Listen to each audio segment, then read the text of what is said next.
Folks, Black Star Network is here. Hold no punches! I'm real revolutionary right now. Black power. Support this man, Black Media. He makes sure that our stories are told. Thank you for being the voice of Black America, Roland. Stay black. I love y'all. All momentum we have now, we have to keep this going. The video looks phenomenal. See, this difference between Black Star Network and Black-owned media and something like CNN. You can't be Black-owned media and be scared. It's time to be smart. Bring your eyeballs home. You dig?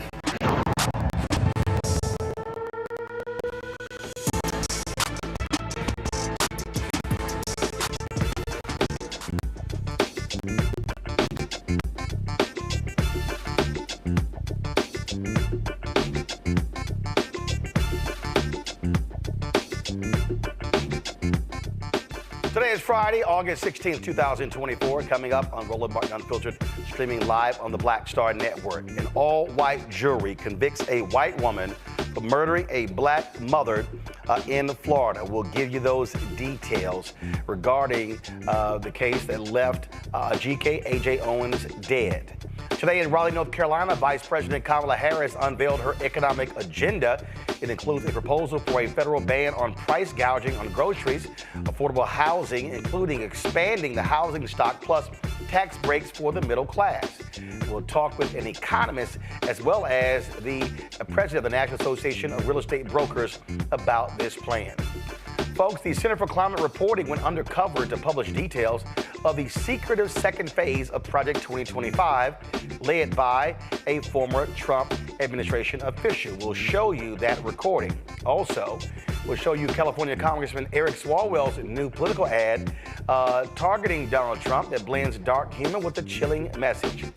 President Biden signed a proclamation Friday to establish the Springfield 1908 Race Riot National Monument in Illinois at the site of a deadly attack by a white mob on a black community 116 years ago. That riot is what led to the creation of the NAACP. Speaking of Illinois, the town of Dalton is in more financial trouble. The state comptroller says she will withhold offset funds until the mayor turns over annual financial reports that she has refused thus far to do so. It's time to bring the funk. I'm Roland Martin Unfiltered on the Black Star Network. Let's go.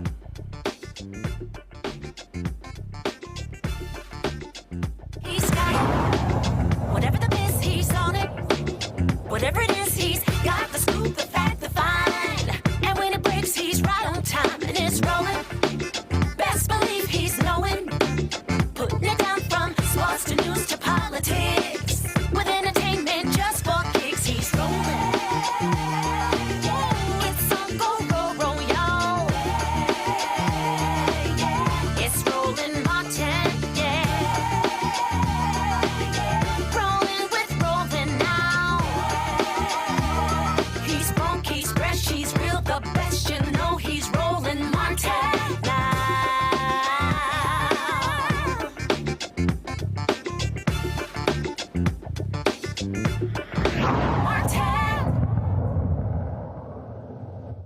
Verdict as to count one. We, the jury, find as to count one of the charge.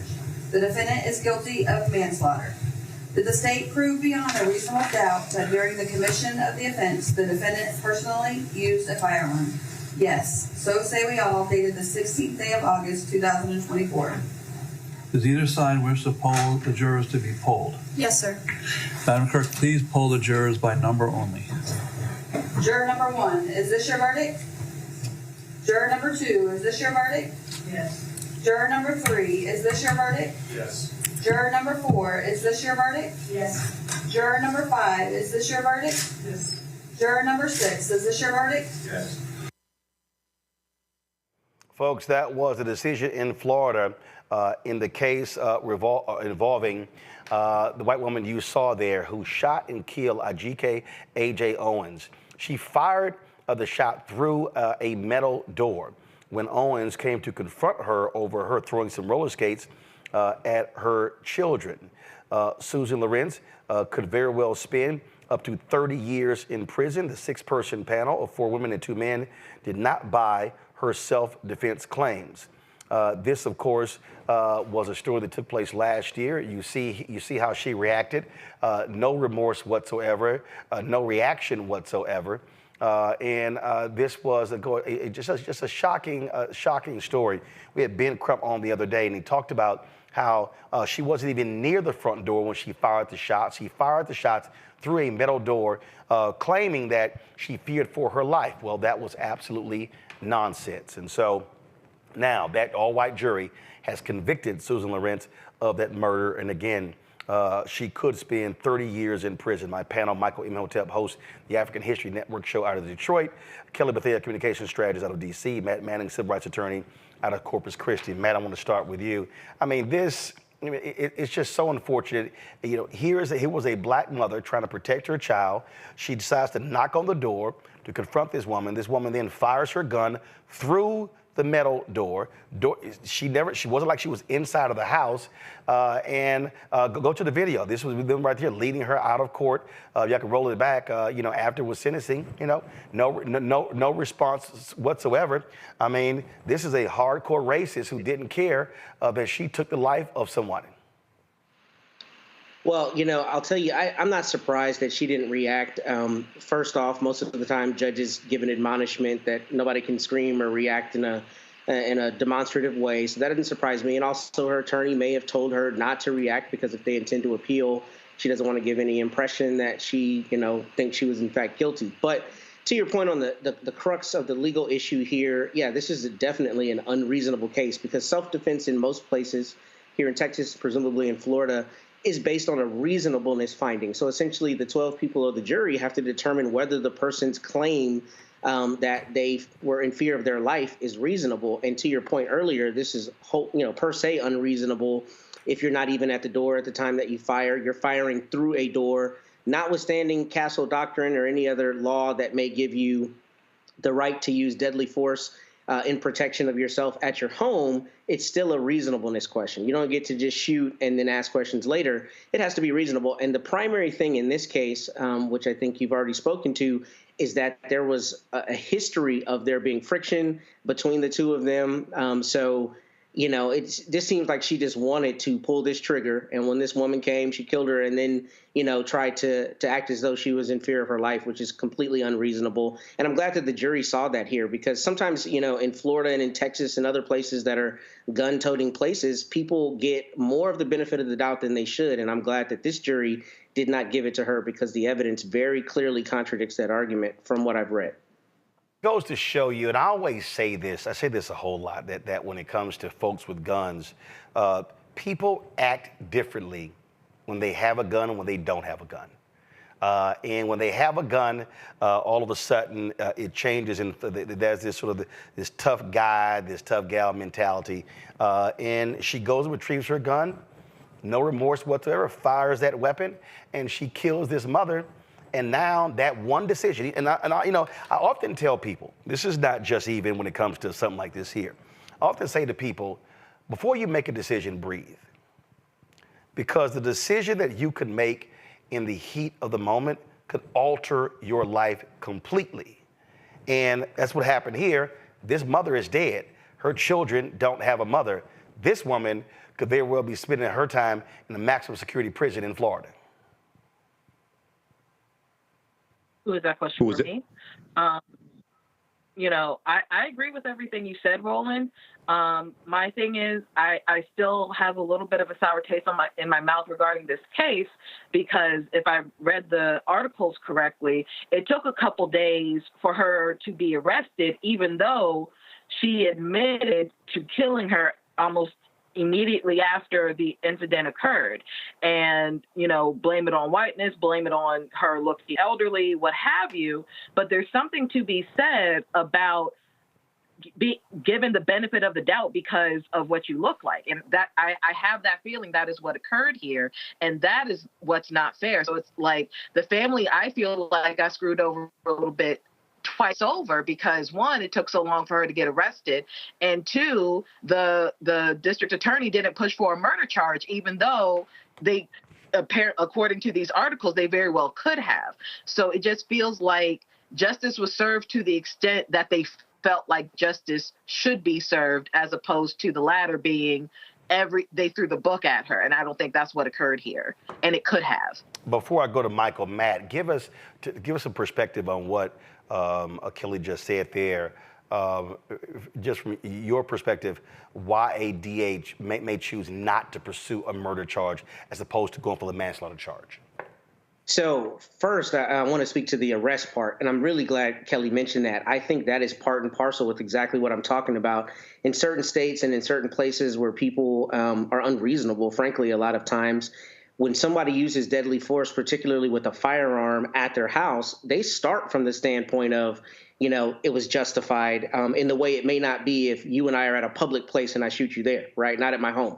So a lot of times these arrests don't happen immediately, and that can be because the police are giving someone the benefit of the doubt when they wouldn't give other people the benefit of the doubt. And that very often dovetails with race, maybe gender in certain circumstances. But in this circumstance, they might have thought, here's an old white woman, we're going to take her at her word. We're not going to arrest her now, which is crazy because that's not how they normally work, especially where there's been an admission. However, as it relates to manslaughter versus murder, I was actually wondering that myself. I don't practice in Florida, so I don't know how their statute works. But in Texas, especially, you can get a lesser included finding on a jury charge. So what that means is if I charge somebody with murder as a prosecutor and the evidence comes out, and for some reason I think we should also get the jury charged on manslaughter, I can ask for that. But you normally only do that in the circumstance where there's a question about the mens rea or there's a questionable piece of evidence.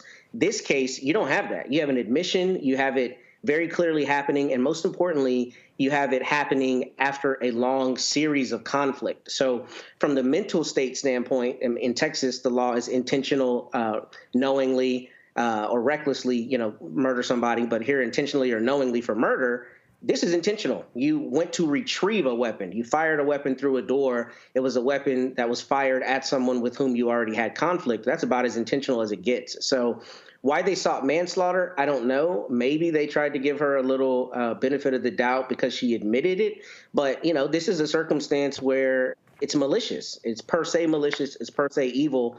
And I don't see why you don't seek murder charges here. But there may be some nuance in the Florida law that I'm unaware of that explains that. Michael? Yeah, Roland, I remember when this story broke in 2023. It was June of 2023, I think, when we first heard about it. And it was a tragedy then. And if I remember correctly, Ms. Owens' son was next to her when she was shot. And, I worry about the children and wonder how they're doing as well, because I know they're going to need some therapy behind this tragedy. It's good that we got a conviction today. Ms. Lorincz can face up to 30 years in prison. But one of the things that came into play in this case, so one, this is Florida. We know Florida's a former Confederate state, a deep history of racism. Two, Florida is the state where the stand your ground law started. That was the first state to have a stand your ground law. And we know that law also came up during Trayvon Martin. If I remember correctly, the ruling in the case wasn't based upon stand your ground, but it did come up in the conversation. So, looking at the stories on this and the piece from the New York Times, Ms. Lorincz yelled racial slurs, at the children before Ajike Owens went to her house to find out what was going on, et cetera. So, this is just a tragedy all the way around.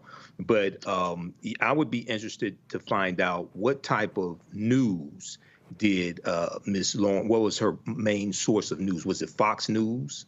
Was it one of these right-wing news organizations? Did she sit up and listen to conservative talk radio all day? Because I think that very well could have influenced her behavior. Well, there's been nothing that's even suggests that in terms of what she watched, what she listened to. I was asking a question. Well, yeah, but what I'm saying is that never even came up. So it's not like that was even that wasn't even a part of the proceedings this week. So no one can answer that question because it didn't come up. So it's not like that actually came up during the court. Bottom line is, you got some folks who may not listen to any news, and they just some racist folks who got no problem killing anybody. I think about that crazy fool in New York State where this couple pulled into a driveway. It was the wrong driveway, and this fool came out firing, shot and killed the woman, and then he went to prison. You just got some crazy, deranged people out there who, no matter what they watch or listen to, they're just nuts. And so now she's convicted, and she's going to sit her behind in that jail, and she's going to think a long time. And I hope they give her the maximum sentence as a result of her shameful actions and what she did here. Taking the life of this mother was just unbelievable and shocking and stunning, and now she's going to pay the ultimate price. Well, not the ultimate price, but the ultimate price is frankly death. But we'll see what the sentencing is in this case. All right, got to go to break. We come back. We're going to talk about Vice President Kamala Harris unveiling her economic plan. You've got her critics saying, oh my God, this is far too left, when in fact, it actually kind of makes sense. We'll explain.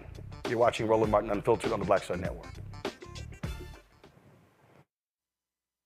On the next Get Wealthy with me, Deborah Owens, America's Wealth Coach, Black Americans have 1/10 the wealth of their white counterparts. But how did we get here? It's a huge gap. Well, that's why we need to know the history and what we need to do to turn our income into wealth. Financial author and journalist Rodney Brooks joins us to tell us exactly what we need to do to achieve financial success. You can't talk about why we are, as Black people, where we are, unless you talk about how we got here. Bridging the Gap and Getting Wealthy, only on Black Star Network. Coming soon to the Black Star Network. I still have my NFL contract in my house, having a case. It's 4 of them, for my 4-year contract. I got a $600,000 signing bonus. My base salary for that first year was $150,000. Matter of fact, $150,000. $150,000. That's what I made, $150,000. Now think about it. My signing bonus was a forgivable loan, supposedly. When I got traded to the Colts, they made me pay back my signing bonus to them. I had to give them their $600,000 back. Wow. Yeah, I was so pissed. Because, I try to be a man of my word. I'm like, you, I'll give you your money back. Even though I know I earned that money, right. I gave them their money back. I gave them their $600,000 back. But yet, I was this malcontent. I was a bad guy. I'm about the money. It wasn't about the money. It was about doing right. Because I looked at, because you look at contract. Look at John Elway. John Elway was making $1 million, $800,000. I was making $150,000. I was doing everything. And I'm like, but yet I was, I got so many letters, so I just play for free and all that kind of stuff. You don't forget that kind of stuff. Right. That stuff is hurtful.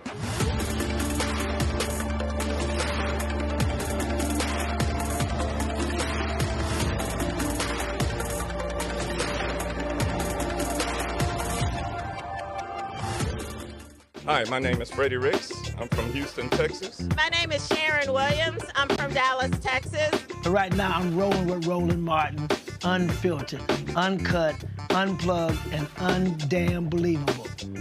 You hear me?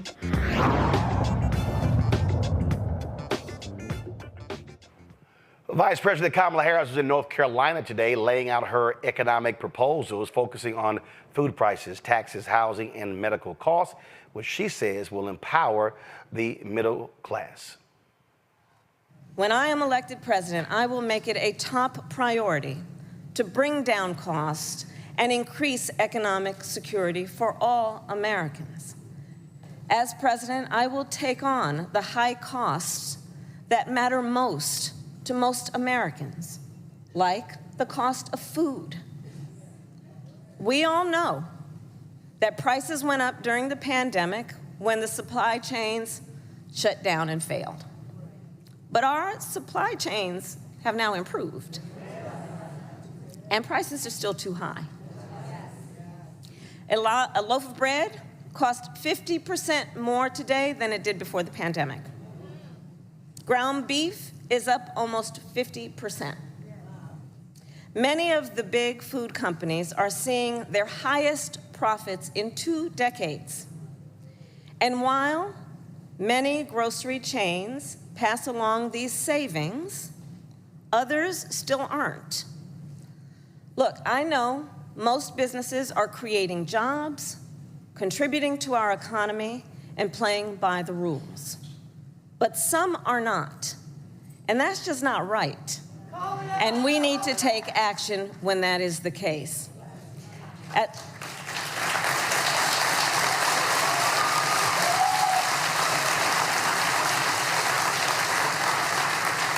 As Attorney General in California, I went after companies that illegally increased prices, including wholesalers that inflated the price of prescription medication, and companies that conspired with competitors to keep prices of electronics high.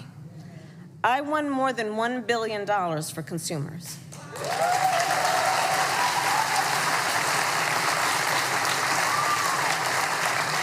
So believe me, as president, I will go after the bad actors.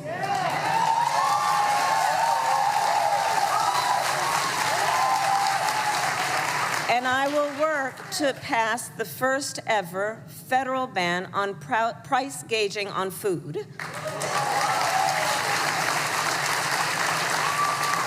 My plan will include new penalties for opportunistic companies that exploit crises and break the rules, and we will support smaller food businesses that are trying to play by the rules and get ahead.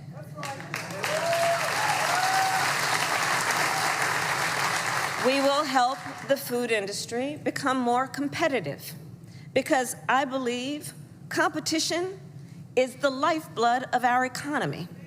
More competition means lower prices for you and your families.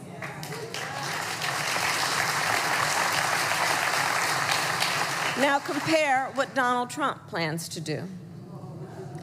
He wants to impose what is, in effect, a national sales tax on everyday products and basic necessities that we import from other countries. That will devastate Americans. It will mean higher prices on just about every one of your daily needs. A Trump tax on gas, a Trump tax on food, a Trump tax on clothing, a Trump tax on over-the-counter medication. And you know, economists have done the math. Donald Trump's plan would cost a typical family $3,900 a year. At this moment, when everyday prices are too high, he will make them even higher. As president, I'll take on the issue of the cost of health care. As Attorney General, I took on insurance companies and Big Pharma and got them to lower their prices. And together with President Biden, we've gone even further. We capped the price of insulin at $35 a month, and the total cost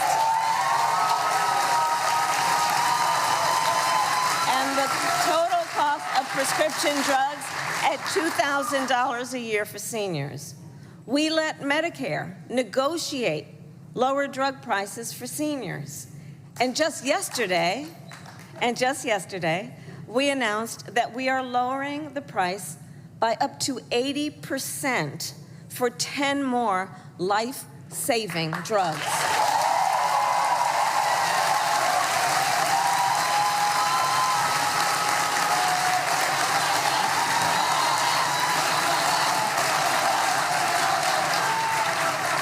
And I pledge to continue this progress. I'll lower the cost of insulin and prescription drugs for everyone with your support, not only our seniors. And demand transparency from the middlemen who operate between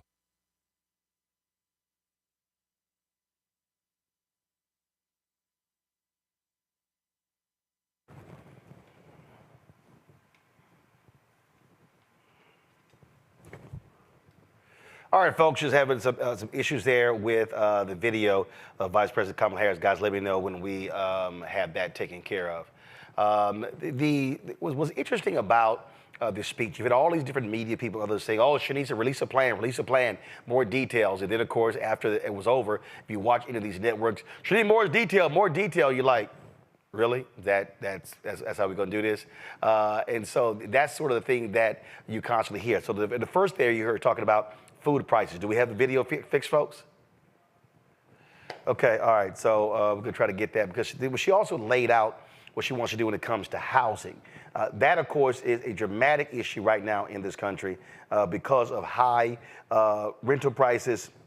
Also, you have, of course, lack of affordability in the country, and there are numerous reasons why that's the case that often don't get talked about.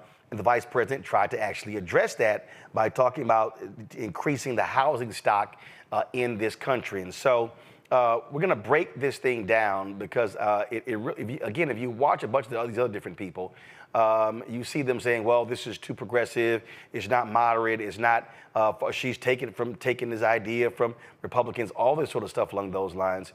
And for me, I don't actually see how her proposal is so unbelievably crazy progressive. That makes no sense to me whatsoever. And so joining us right now to break this down and to understand it, let's bring up our first guest. She's an economist, been often on the show. She's with the American Economic Liberties Project, Morgan Harper. Glad to have Morgan here. Also, Dr. Courtney Johnson-Rose. She's president of the National Association of Real Estate Brokers. Morgan, I want to start with you. I'm going to start with you because I want to deal with the economic piece. I want to deal with the economic piece, the food, then I want to go to housing.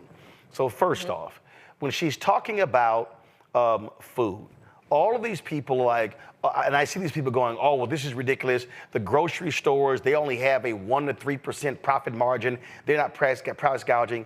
What they're overlooking are all of these food companies that are price gouging. Companies that have been shrinking packages, the size of foods, but also increasing their prices. And so the way I got it, she wasn't talking just about grocery stores. She was talking about the food industry as a whole. Exactly. And I think she was very precise in her choice of words. She said big food companies. And just like you're saying, Roland, it's like that does not mean that we are talking about our mom and pop grocery store down the street or an independent retailer. In many cases, it might not even mean that we're talking about your local chain per se. We're talking about the giants of the food industry that took advantage of consumers during the pandemic. The Kroger CEO was on the record during an investor call saying that inflation was good for them. It's a chance to raise prices on consumers. They're trying now to merge with Albertsons and get even bigger and lay workers off like they've done before. It's also the food suppliers. And I think this is a critical point. She didn't get into it in the speech, but there's some price fixing going on there, too, with this company AgriStats that the Department of Justice is suing, that they are finding ways to collude with each other to increase the cost of meat. That then where does that cost have to go? It's not just going to stay with the suppliers. The suppliers have to pass it on to us as consumers. And so she very much was distinguishing between most businesses, which are hiring people, supporting communities, spurring economic growth, and some of these giants that are trying to break the law and take advantage of consumers and other businesses that are in the market. Yeah, you also have people, the other day Donald Trump was complaining about the price of eggs, things along those lines. Well, you notice they didn't bring this up. Go to my iPad, Anthony, where you had U.S. egg producers that were involved in a price fixing scandal. That actually happened. So this idea of this was from December 2023. So to complain about, oh my God, the price of eggs is up 48%, and you leave out the price fixing scandal, well, hello, and this involved Cal Maine. What does it say here? The country's biggest egg producer. Exactly. And, this idea that this is left or this is Republican or whatever, I think we're entering, and I don't know what you think, I think we're entering this new phase where who cares what you call it? It's reality. It's the reality that most people are experiencing in their lives on a daily basis. And they want politicians, they want elected officials, they want the government to be responsive to that. And I don't know. I mean, to me, that's what I heard of a lot in her speech was like, it sounded like a lot of things that I hear people talking about. Right. And that she has some specific ideas of what to do about it. And again, the problem here is people don't understand these specifics. They don't understand. Listen, the average person is like, yo, I go to the store, I buy stuff, it's high. They're not realizing, okay, as you said, the distribution companies, the deliverers, the food companies themselves, these public companies, and also what all these people were trying to do is, again, recouping their money after COVID. All of these things were actually happening. Also, I want to deal with this because she mentioned competition. And you've mentioned numerous times on this show, Kroger, Albertsons, and Robert Rice talks about this all the time as well. When you have monopolies, and not having competition, they're able to increase prices, and you can't do anything about it because they're the only game in town. And so the Biden-Harris administration has been very aggressive with the Federal Trade Commission in blocking a lot of these mergers. And you've had people like the CEO, David Zaslav of Warner Discovery, who was like, hey, I don't care which party wins. I just want somebody to win who's going to allow for mergers and acquisitions, which really means Donald Trump, because they don't want there to be more competition. They want consolidation. They want not monopolies.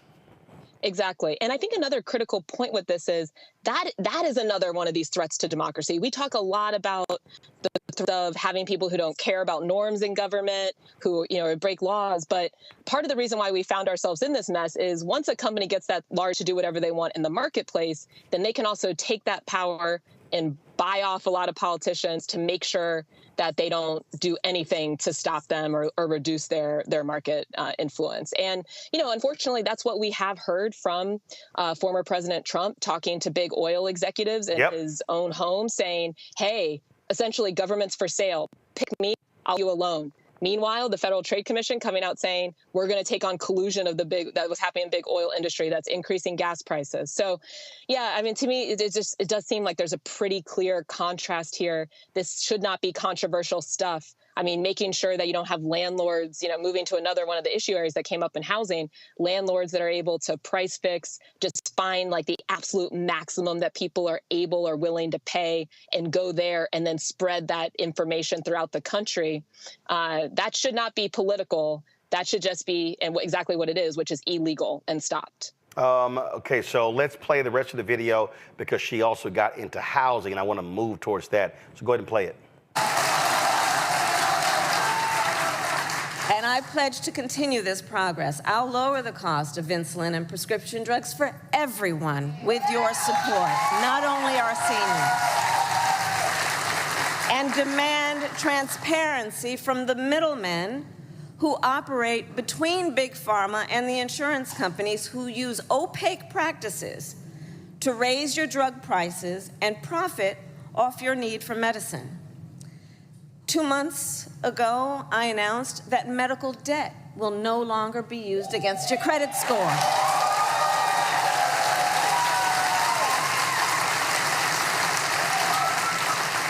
And I will work as president with states like here in North Carolina, Roy Cooper, thank you again, to cancel medical debt for more and more, millions more Americans.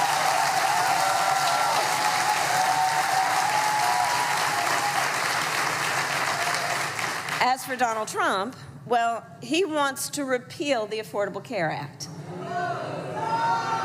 which 45 million Americans rely on. 45 million Americans rely on it for health care. That would take us back to a time when insurance companies could deny people with pre-existing conditions. We all remember what that was. And we're not going back. We're not going back. We're not going back. And remember, and this is why we're not going back, because we do remember, he tried to cut Medicare every year he was president, threatening a program that tens of millions of seniors count on. And according to his Project 2025 agenda, he intends to undo our work to bring down prescription drugs, the cost of prescription drugs, and insulin costs. Well, we've come too far to let that happen.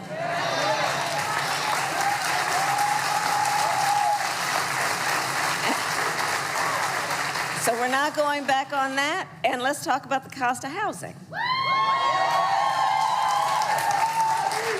So now, the housing market can be complicated, but look, I'm not new to this issue. As State Attorney General, I drafted and helped pass a homeowner Bill of Rights, one of the first in America. And during the foreclosure crisis, I took on the big banks for predatory lending with many of my colleagues, including Roy Cooper, and won $20 billion for California families when I was Attorney General.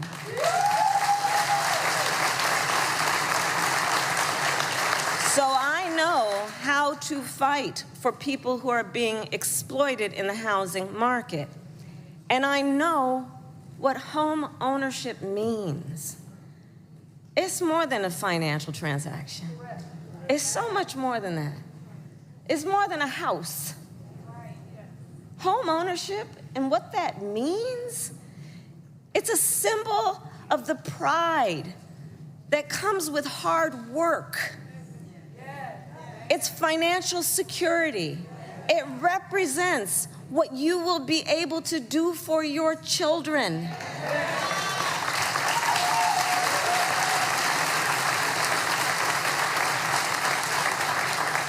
And sadly, right now, it is out of reach for far too many American families. There's a serious housing shortage. In many places, it's too difficult to build, and it's driving prices up. As president, I will work in partnership with industry to build the housing we need, both to rent and to buy. We will take down barriers and cut red tape, including at the state and local levels.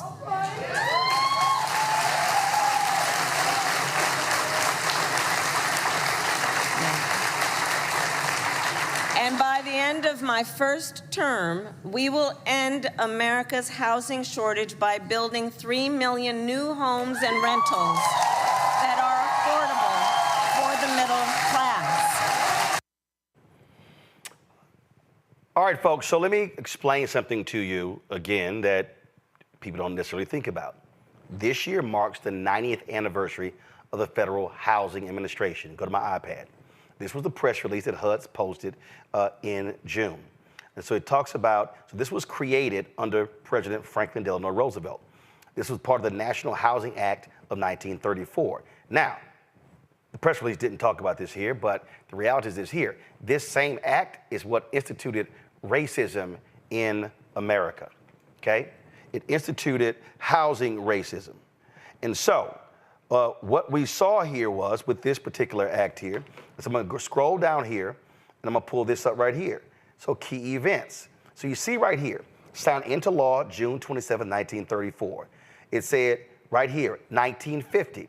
The Housing Act of 1950 amended the National Housing Act to encourage the production of housing for middle class families, and established Section 213 for mortgage insurance on cooperative housing projects. Okay, I want y'all to hear that again. What I just told you, in 1950, the Housing Act of 1950 encouraged the production of housing for middle-income families. What did Vice President Kamala Harris just say?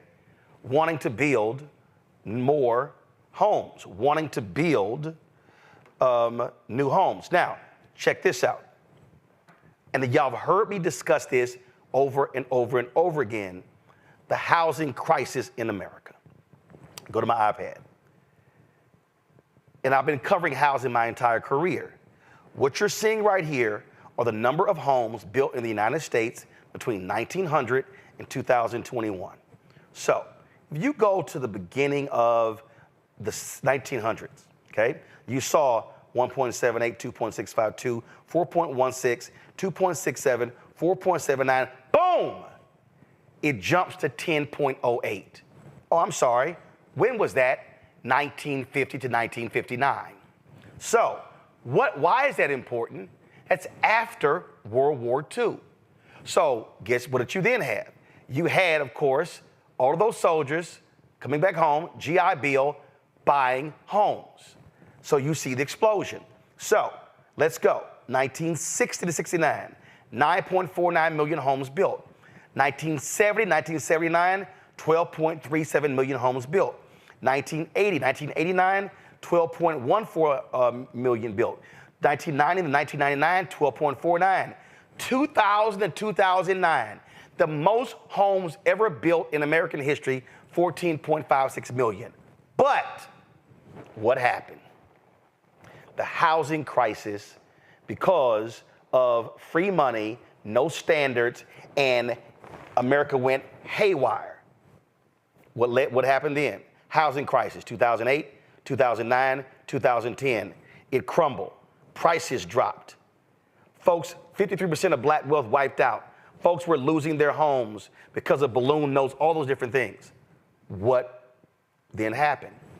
To go back, 2010, only 6.9 million homes built. There was a housing crisis. And so home builders were not building homes. Again, 6.9 million. When is the last time we built less homes than that? Right there, 1940 to 1949. Okay, now let's go right here. So here we are, 2010, 2019, 6.9 million homes. Now, this chart was done in 2021. The problem is we are building fewer homes in 2020 present day. So now that means that we have back-to-back decades. Now we're a decade and a half, we are so far behind of building new homes. You have significant housing demand. More people, more demand, fewer homes. Plus, private equity has been snapping up homes left and right. It's estimated by 2030, private equity will be owning 40% of all U.S. homes in the country. So, when Vice President Kamala Harris unveils a proposal today saying we're going to build 3 million new units over the next 4 years, she is trying to say we have to catch up because of the problems that we had in the housing market all of the last 2 decades. And so, for everybody sitting out there, and you're like, my rent went up, it keeps going up. Here's why it's going up. There are people right now who should be owning homes who can't. Not just because of mortgage interest rates going up, but because private equity has been buying them. Second of all, and my next guest will explain this as well, baby boomers are holding on to homes. See, you got to put all this stuff together. Typically what happens, baby boomers get older, then they sell homes, they might move into condos, they might move into homes with their families. That's not what's happening. They're living longer. And so all of these factors are what's driving the housing crisis. So it's easy to say, Biden's fault, rent's going up. No, it's not. Right here, when you had homes that were built in 2010, Obama was president. He's vice president. That was happening. And so we have to have a deeper understanding of what's happening in the housing market. And so we're going to play a video later from Robert Reich. I think it's really important as well. But let me bring in Dr. Courtney Johnson-Rose. Courtney, what you heard from the vice president today, I think speaks to where we are. First-time home buyers, $25,000 tax credit. Why is that important? Because now, if they have 10%, now I got that $25,000, that really helps. But also, you've got to build more housing stock to drive down these prices because you have pent-up demand. Yes or no? Yes, and Roland, you are so spot on this conversation. Housing is everything. And when we look at this is simply supply and demand. And the supply and demand chain has just been off for so many years. But what we're seeing at NARAB is that it is the biggest impediment to Black home ownership is not our credit, not that we have bad credit, not that we don't have any money, and not that we don't have jobs. It's that there's no housing to purchase because the housing supply has been so low. You mentioned a couple things. One, baby boomers are not moving. They're staying in place because they don't have anywhere to downsize to, which means houses are not coming on the market. Institutional investors, 28% of the market right now, and it's growing every single year, are being by institutional investors. And Courtney, here's the problem. You may have customers. You may have folks that are trying to buy a home. And they've scrapped their money together, and they're like, we really want to buy a home. But then all of a sudden, private equity comes in, and they're like, buying a house in cash. So now a homeowner's like... No inspection. How can you compete with that? Right. And the reason I paid off... Listen, I filed for bankruptcy in 2004 because of health issues, because of medical bills. But I came out of that bankruptcy in 2008. Part of the reason why I filed because they were trying to foreclose on my home. I then owned that home outright 4 years later. For the last 5 years, they have blown my phone up with text messages, phone calls, call my daddy, call my sister, call my mama, and it's like, trying to sell your home? I'm like, hell no, stop calling me. And so they want to pay for cash because I own it outright. Yes. And so, and that's what's happening. So a lot of people, and the reason I'm not selling, because my parents are 77, they live in my home. I've had nieces and nephews who've also lived there as well. So that actually helps my family economically because they're not having to be in this housing market because I own it. But what we're dealing with is, in right now, you have regular, ordinary people, they cannot compete against private equity with all their money. They can't. If they present an offer, Roland, that has, we need 3% help towards closing costs, so we're using a down payment assistance program, they cannot compete against private equity firms that are cash, no appraisal, no inspection, and close in 7 days.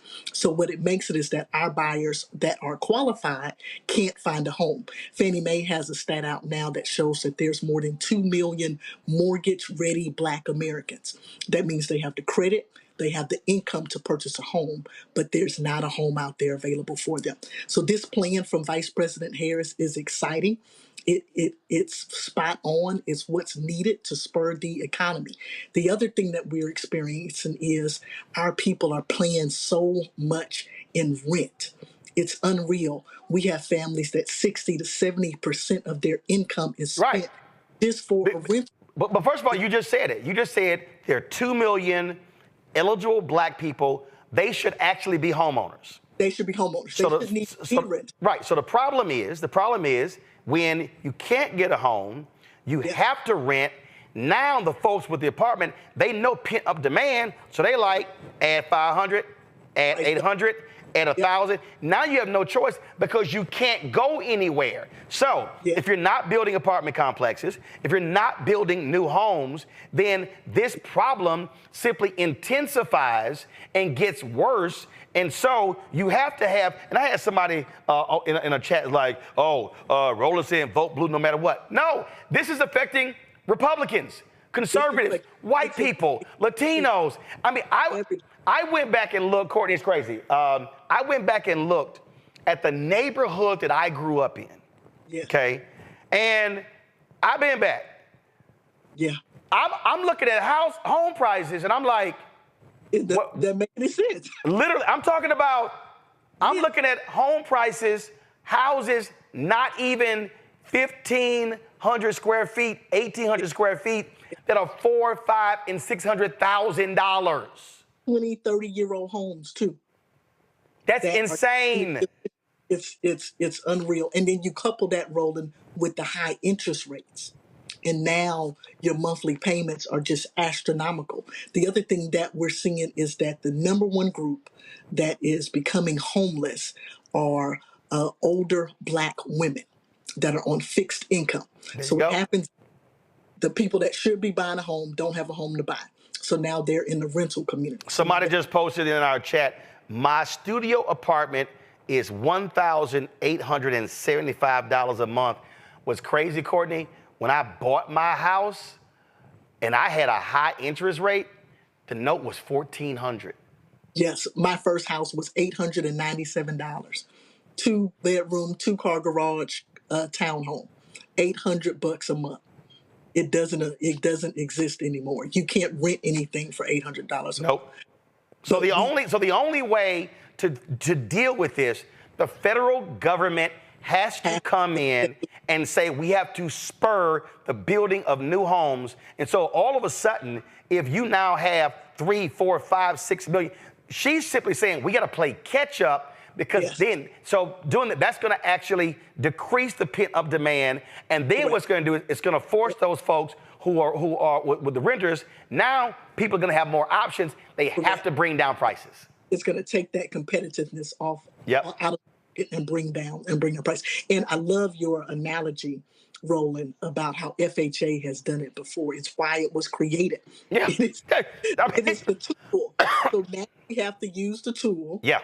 To do it again. But that's what the tool was created to actually do. And her plan is utilizing the tool that's at our fingertips to be able to spur this economy. The other thing I want to mention is that housing affects so much of the economy. You have construction workers that get jobs. You have people that buy new furniture. You have real estate brokers that get paid, inspectors, appraisers, mortgage companies. It's a whole industry. Yep. We can also be excited about her bringing this industry back to life that has been suffering over the past few years.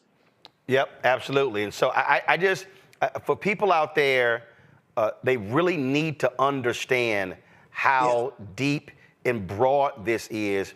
And it's not just so simple as, well, it's Biden's fault, it's Harris's fault, or if a Republican was in place. We have to recognize the crisis that we are in right now was 20 years in the making. And Courtney, I'll be honest, I remember, and people were mad at me because I was critical of President Obama in 2009 and 2010 when I said, don't let the banks off the hook. Because what happened, Courtney, was we bailed the bank. Remember those, it was called toxic assets. Those were the home mortgages. We bailed the banks out. They held onto those home loans. And when they recovered, they were selling 25,000 lots to private equity. And that's where we are right now, right? Yeah. And what happens with the private equity that hurts so bad is that they buy in our communities, Roland. They get the properties, pennies on the dollar. They turn them around and they make them rental units. Boom. So we end up renting the same property that we should have the opportunity to buy. We end up renting them and we never get it back as part of the housing stock. It turns into a permanent rental property that these companies do, and then they collect rent from us. And then they add the other piece, because you know this as well. When neighborhoods transform from being homeowners to renters, that actually drives down those neighborhoods because those folks are transient, so they're not taking care of their yards. They're not fixing up their properties, not investing in their properties. So the value of the neighborhood can actually go down when it becomes a rental neighborhood. And if you're a homeowner in that neighborhood, now your value is decreased because the institutionalized investors that, by the way, don't live in the same state, by the way, don't keep up the actual property, by the way, use an outside property management company. So that value now is taken away from our communities when there's people that could be homeowners in those properties. Absolutely. So I hope folk first of all, I guarantee our audience got way more out of this than what in the hell they could get on CNN and the rest of these people. Because they're focused on political stuff when, no, this is the real issue when it comes to housing. People's issue. This is, we're so excited to hear it and to hear it being addressed in such a robust way. It is what is needed, and it is what will help communities move forward. And you mentioned this too, Roland. This is not just a Black problem. This is an American problem. Yep, absolutely. It's in neighborhoods and cities all across the country. Courtney Johnson-Rose, we appreciate it. Thanks a lot.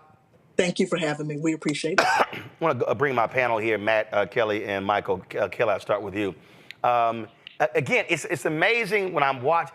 I'm seeing all these tweets, and I'm seeing these people on these other networks talking about the proposals and oh my God, and this is just far left stuff. And I'm like, what the hell are y'all talking about? High grocery prices ain't far left. That impacts every single person buying food. Housing crisis ain't far left. So this is the problem why I can't even watch these people, because they want to see this all through a left-right prism when no, this is truly an American problem. It is an American problem, but I just have to note that it is refreshing to see someone at a podium who not only knows what she's talking about, but is able to explain it, has proof that she has done something akin to this before, and didn't need props regarding Cheerios that she apparently saw for the first time in 20 years. So it is refreshing to see a potential president acting presidential as opposed to a former president who was never presidential in the first place. But to your point about this being an American issue, you are absolutely right, which is why it has been so frustrating over the past 12 years, really, of seeing Republicans who are either solid middle class or lower looking to Trump as he's the Messiah, who truly cannot relate to the problems that they have, but also can't conceive the notion that Democrats can also help them too, because it is an American issue. So, like I said, this is a very refreshing take on an issue that has been, as you have so brilliantly laid out, has been decades in the making, almost a century, according to that chart. And we actually now finally have a plan to get us across the finish line such that we can actually achieve the American dream, however, it shapes out to be in this new century. This is the level of stupidity we're dealing with here, Michael. Go to my iPad. This was a post from this idiot J.D. Vance, Donald Trump's VP running mate. Kamala Harris wants to give $25,000 to illegal aliens to buy American homes. This will only further exacerbate the housing shortage in our country. It's a disgrace. We should make it easier and more affordable for American citizens to buy homes. Dumbass, she is. See, this is what's so, matter of fact, it was some black dude, I don't know what the hell his name is. He posted, I blasted his silly ass on Twitter. Let me if I can find it. And he was complaining about same thing. Well, what does she mean by first-time homeowners? She not talking to black people. And then he puts in the same tweet, you're gonna love this, Michael. He puts, and I'm going by memory, he puts in the same tweet, we have the lowest home ownership rate in the country. And I was like, fool, if black people have the lowest home ownership rate in the country, that means it's a lot of us who gonna be first-time homeowners. That's how dumb this dude was. He literally put it in his tweet, and I was kind of like, yeah, that's why she wants to give $25,000 to first-time homebuyers. And so if black people own fewer homes than anybody else, that means a bunch of us who are first-time homeowners. See, people like that only pay attention if it says black.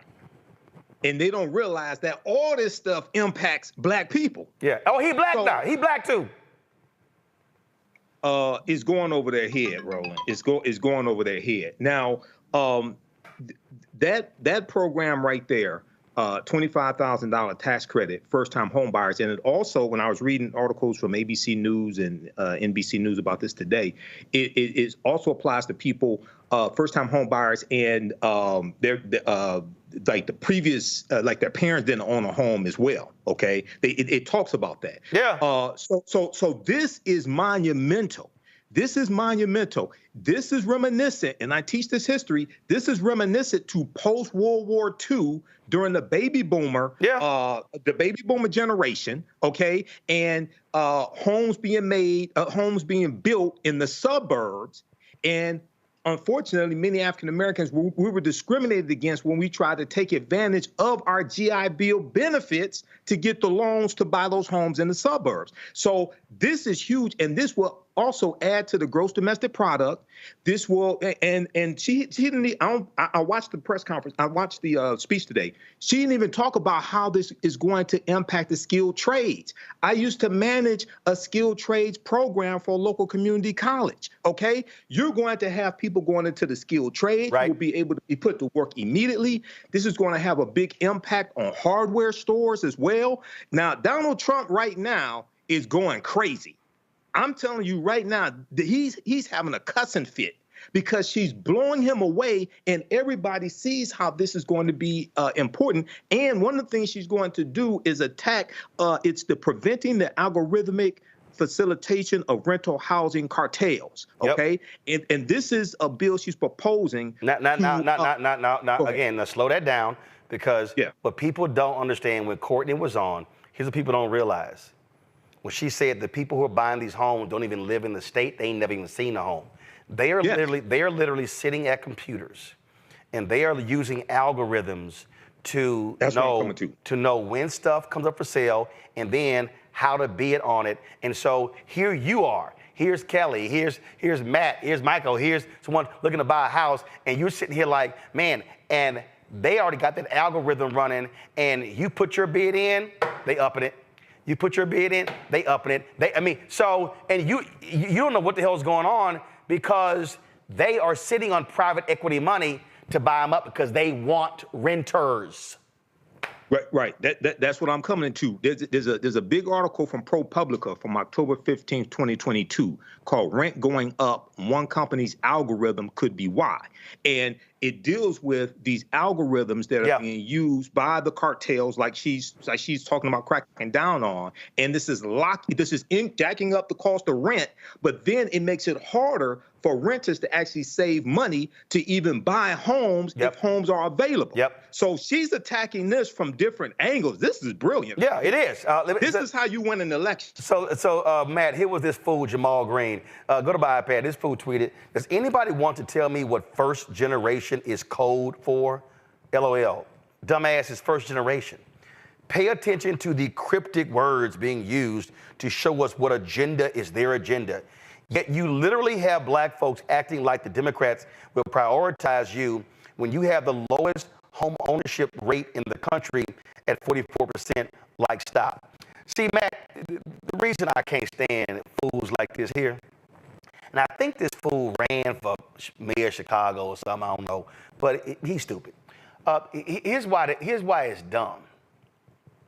I remember 2008 having Alphonso Jackson, who was the HUD secretary, on my WVON radio show. And what happened was we had a national standard when it came to these mortgages. Republicans pushed for, what's their magic word? Let's get rid of bureaucracy, okay? Free market systems. So we went from a national standard to a 50-state standard. So that's when it went haywire when it came to doing all these loans. That is what led to this housing crisis. This whole free market capitalism, let's just de-emphasize and let's bring it all down. And what this fool doesn't realize is that is what crashed the market, and that's what caused 53% of black wealth to be wiped out. Under Bill Clinton, we got the closest we've ever had to 50% home ownership. But this is literally how it's gone for black people. Up, down, up, down, up, down. And so you have never had 20 consecutive years of black home ownership growth because you've had these ups and downs with the economy. This is a brilliant plan because you have to attack the housing crisis, which is part of the economic crisis, in this way. Yeah, and I'll readily concede I don't understand the economics of everything to the extent I would like to, but one thing I do know is it is often said that a home is the biggest driver for generational wealth, right? So anything that democratizes the opportunity to own a home, particularly for people who have been kept out of the process en masse, i.e. us, black people, then I don't think that's a problem. But I think part of this really is a philosophical issue. The biggest issue is we have a free market system wherein we allow things that are necessities to be commodified. When you allow housing and medical and things that are necessities to be commodified to this extent, and you don't regulate it such that your average person gets to actually participate, then you have this kind of thing happening where you have private equity firms that are buying homes based on algorithms, and the family who's trying to get their economic life started can't do so because they're getting pushed out of the market. That's especially true in my hometown, in Austin. You look in Austin, a house is listed and people these absurd. I mean, I have friends, literally, people I grew up with who cannot live in the city limits of their hometown because it's so expensive. They're getting pushed way out into the boonies because that's the only place they can afford a house. In many ways, Austin, Matt, that was my first job out of college, Austin American Statesman. Because of technology companies, Austin is damn near going to be like San Francisco, where they're driving everything up and you're pushing everybody out. I live in D.C., and that's exactly what's happening. I get text messages probably twice a month where they're trying to buy my parents' house. The little house I grew up in that was at the edge of town when they graduated from the University of Texas. My sister and I grew up there. They still live there. The house is very small, and they will offer crazy money to buy it because it's in Austin. They know how hot the market is, and they know that they can resell it and make money. And the bigger issue is when we allow basic necessities to be commodified to this extent, then it pushes people out. And You know, the philosophical idea of free market is fine, but the problem with that is we know that's disingenuous because we bail out banks, right? We bail out those who are too big to fail or whom we find there's some economic benefit to save, but your average consumer doesn't always get that fail safe. So any program that tries to allow the middle class to really participate and have those entrees to economic freedom and economic longevity are good things. And I think that comes with some amount of regulation. And one thing I want to say on that is people always say, oh, that cost is going to be put on us. That cost is going to be put on us. It will be. But if that cost is small, if it's marginally felt for each individual taxpayer, but we have the overall benefit of a program that helps everyone, it seems to me that's the business we should be in. Yeah, but here's the whole deal, though. First of all, a tax credit, that's actually not pulling money out of your pocket. And for all of the people out there who say those things, let me remind them there are literally billions upon billions upon billions of dollars that go to major corporations every single year in tax credits. But you know what we say? We call them economic incentives. We call them tax increment financing districts. We call them opportunity zones. So in America, this is the fundamental problem with America, especially Congress. We have no problem helping out major corporations when it comes to actual people. No, we can't do that. No, we actually can't do that. And that's the problem that we have here. And for the people out there, and again, I've seen so many of these other networks, and it's driving me crazy watching them. I'm like, what the hell are y'all talking about? Because they're so stuck on process. Because, and listen, when I was at CNN, I experienced this. We were discussing the Affordable Care Act. And what drove me crazy, listen to all these people. We were on the air, and they were talking about this, that, and they were going process. And I'm sitting here, and I'm watching it. And I remember it was around the Olympics. And I remember Wolf Blitzer made some, I think Obama, he moderated some discussion, and Wolf Blitzer made some comment about, and he used the gold, silver, and bronze analogy. And I was trying not to clap back hard on Wolf, but I said, I'm sorry, I can't sit here and use sports language to discuss health care. I said, I had to file for bankruptcy because of health care, because my appendix ruptured and I had no health insurance and I couldn't afford Cobra when I lost my job. I said, so I'm sorry, I'm not playing with this issue. And I remember sitting with the worldwide CEO of CNN, Jim Walton. And I said to Jim Walton, I said to John Klein, the president of CNN US, I said, can y'all stop talking about the Affordable Care Act as a process? Can you actually talk with people who have health issues, who are dealing with this here? So when we're talking about this stuff, this is affecting real people. And so I'm not calling what she laid out far left and just crazy and all that sort of stuff. This is not far left. This is actually real. And because I own that home in Texas, my parents have lived there last 10, 12 years. So that means that they aren't having to spend 70% of their fixed income on housing because they're just dealing with upkeep. Nieces and nephews have lived there, so now they are able to build in the first 5, 10 years of their life as adults and not be burdened with this here. So the fact of the matter is, this is why home ownership matters. So by me owning a home, there are multiple generations of my family who are benefiting from owning just that one home. And that's the difference between renting and owning. And people have to understand that.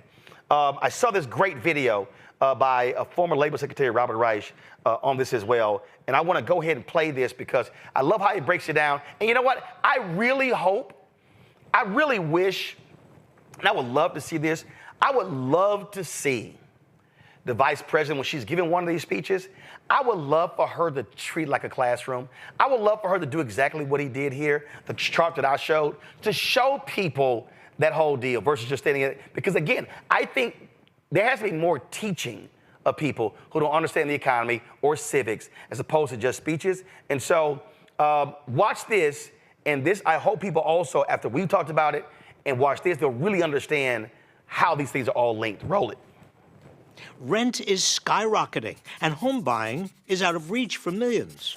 One big reason why? Wall Street. Hedge funds and private equity firms have been buying up hundreds of thousands of homes that would otherwise be purchased by people.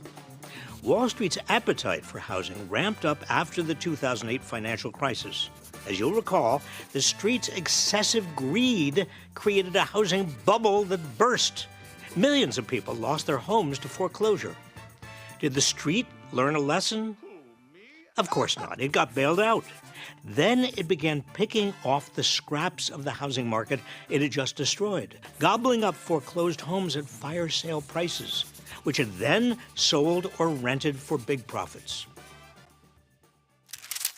Investor purchases hit their peak in 2022, accounting for around 28% of all home sales in America. Homebuyers frequently reported being outbid by cash offers made by investors. So-called iBuyers used algorithms to instantly buy homes before offers could even be made by actual human beings. If the present trend continues, by 2030, Wall Street investors may control 40% of U.S. single-family rental homes. Partly as a result, home ownership, a cornerstone of generational wealth and a big part of the American dream, is increasingly out of reach for a large number of Americans, especially young people. Now, Wall Street's feasting has slowed recently due to rising home prices, but that hasn't stopped them from specifically targeting more modestly priced homes, buying up a record share of the country's most affordable homes at the end of 2023. They've also been most active in bigger cities, particularly in the Sun Belt, which has become an increasingly expensive place to live. And they're pointedly going after neighborhoods that are home to communities of color.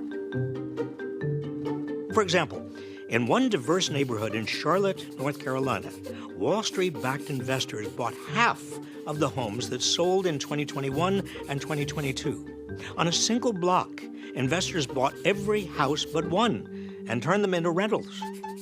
Folks, it's a vicious cycle. First, you're outbid by investors. Then you may be stuck renting from them at excessive prices that leave you with even less money to put up for a new home. Rinse, repeat. Now, I want to be clear. This is just one part of the problem with housing in America. The lack of supply is considered the biggest reason why home prices and rents have soared and are outpacing recent wage gains. But Wall Street sinking its teeth into whatever is left on the market is making the supply problem even worse. So what can we do about this? Start by getting Wall Street out of our homes. Democrats have introduced a bill in both houses of Congress to ban hedge funds and private equity firms from buying or owning single-family homes. If signed into law, this could increase the supply of homes available to individual buyers, thereby making housing more affordable. President Biden has also made it a priority to tackle the housing crisis, proposing billions in funding to increase the supply of homes and tax credits to help actual people buy them. Now, I have no delusions that any of this will be easy to get done, but these plans provide a roadmap of where the country could head under the right leadership. So many Americans I meet these days are cynical about the country. I understand their cynicism. But cynicism can be a self-fulfilling prophecy if it means giving up the fight. The captains of American industry and Wall Street would like nothing better than for the rest of us to give up that fight so they can take it all. I say we keep fighting.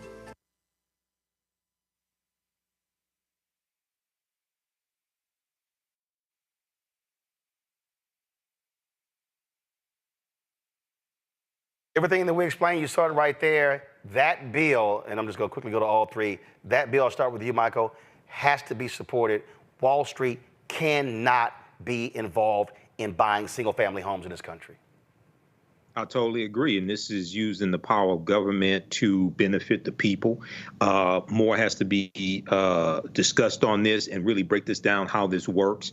and also deal with what the executive branch can do outside of Congress, and then deal with how to get it passed through Congress. But also this puts into play why Democrats have to take back control of the House and why they have to expand their margin in the Senate as well. Because if you get to 54, 55 in the Senate, you can probably change or do a carve out to the filibuster rule. It is just, I mean, again, we sit here and watch this. This is one of those things where this is a difference between two parties, Kelly, where you have Republicans, they will do the bidding of private equity. Look, you got some Democrats in private equity as well, but this is the type of bill that should be bipartisan, because if Wall Street owns, and listen, 2030, that's just 5.5 years from now. If they are owning 40% of all U.S. homes, we are absolutely screwed, because they have no incentive to sell. They want people to be renters.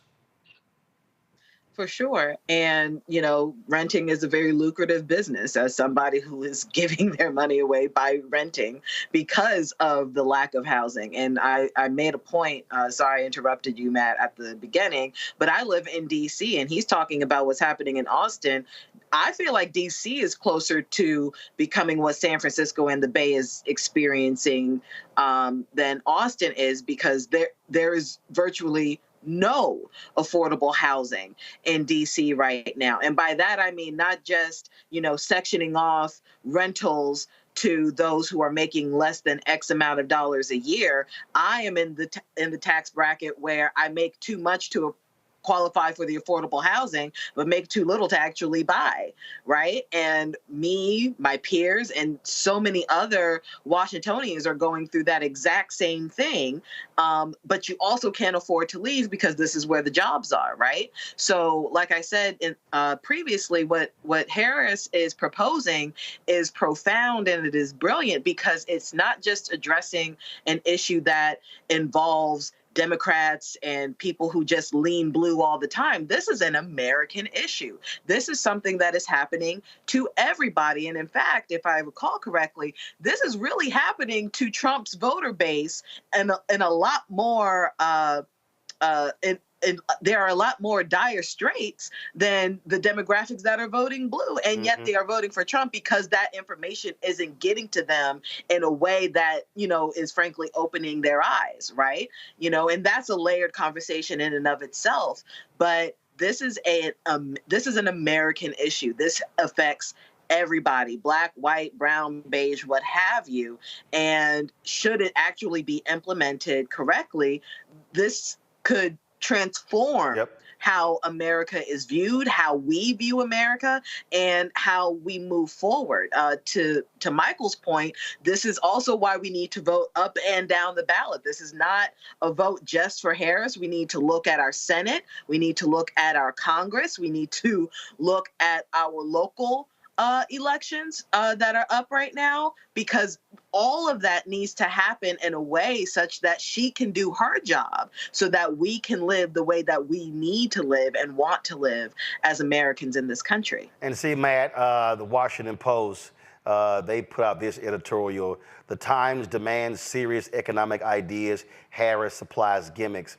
Well, that's what happens when you're sitting in rarefied air, which is beyond stupid. In their editorial, they're complaining about when she's talking about price hikes, things along those lines. They say, oh, these things are vague, stuff along those lines. And then they claim that these price hikes are not what's causing inflation.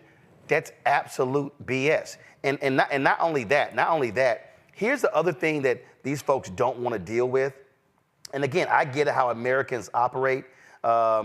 This guy put out this post right here, and he said, Bill Prady, he said, someday some reporter will figure out how to explain to the American public how post-COVID inflation was a worldwide phenomenon caused by pent-up demand, and that the Biden-Harris administration handled it better than every other country. And so he shows a chart here from the Council of Economic Advisors, and it shows you Italy, UK, Germany, Europe, France, Canada, Japan.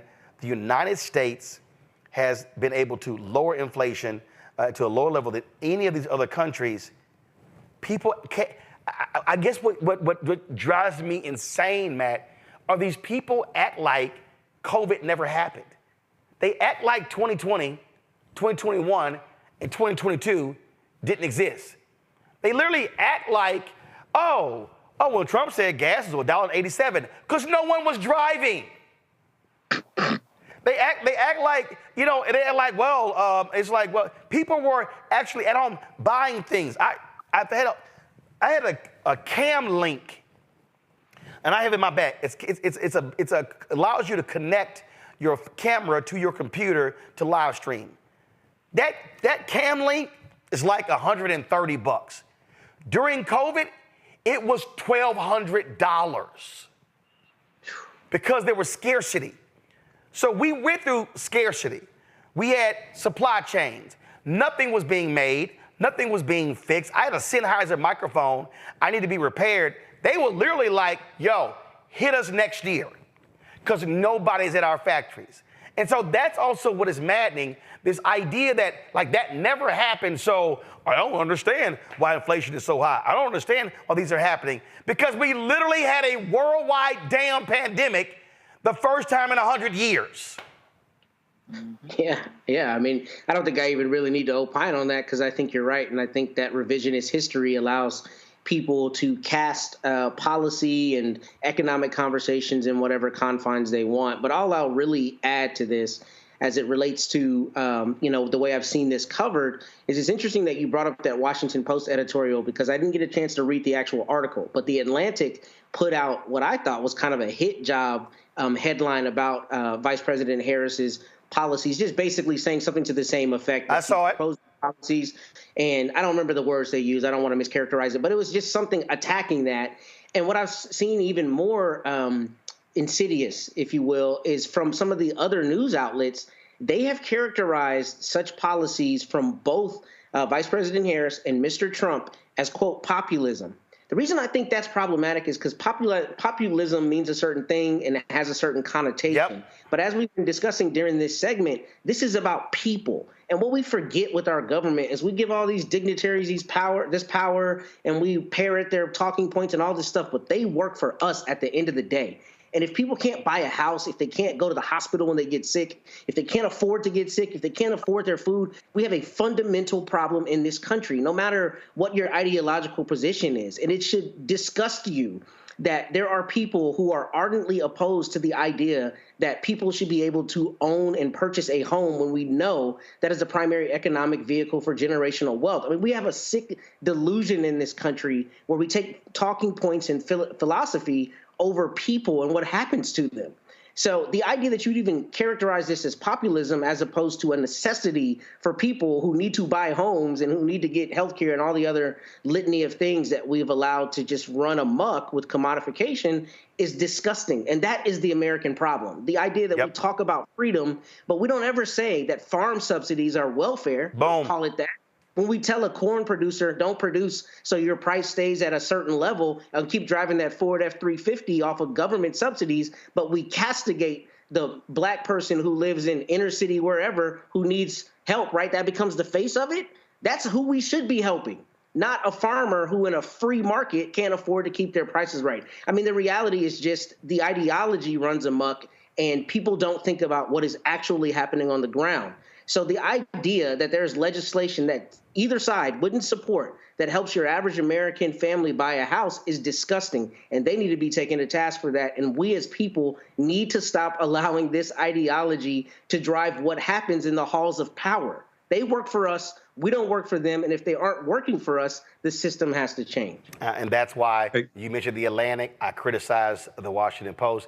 This is also what happens when media elites are opining on stuff and they're not understanding regular, ordinary people. Listen, somebody could say, oh, well, you're a media elite. But let me tell you something. When I was on that air, I talk about what that bankruptcy was like, what it was like sitting in that hospital, having those real conversations. And that's the fundamental problem that we're facing. We're not seeing those type of discussions. Got to go to break. We'll be right back with more news to talk about on Roland Martin Unfiltered. Don't forget to support us in what we do. Y'all, what you just heard here with black experts and all that, ain't nobody else in black-owned media doing. Ain't nobody doing. You're not going to see this show on BET. You're not gonna see it on Black Enterprise, Essence, Blavity, The Griot, TV One, all these different, everybody. You're not. Your support for the work that we do is critical because we've got to have platforms. We've got to have shows that speak to our issues in our way. And so that's why it's important. So send your check and money order to P.O. Box 57196, Washington, D.C. 20037-0196. Cash App, $RM Unfiltered, PayPal, R Martin Unfiltered. Venmo is RM Unfiltered. Zelle, Roland at RolandSMartin.com, Roland at RolandMartinUnfiltered.com. We'll be right back. Next on The Black Table with me, Greg Carr.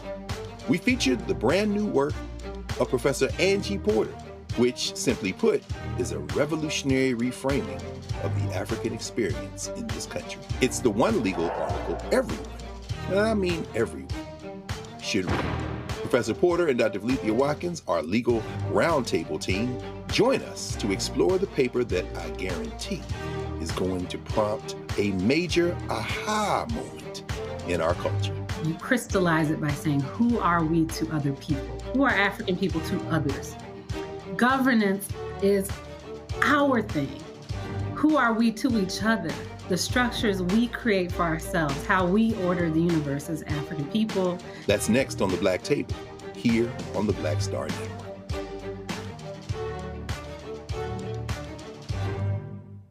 My name is Lena Charles, and I'm from Opelousas, Louisiana. Yes, that is Zydeco capital of the world. My name is Margaret Chappelle. I'm from Dallas, Texas, representing the Urban Trivia Game. It's me, Sherry Shepherd, and you know what you watch. Roland Martin on Unfiltered.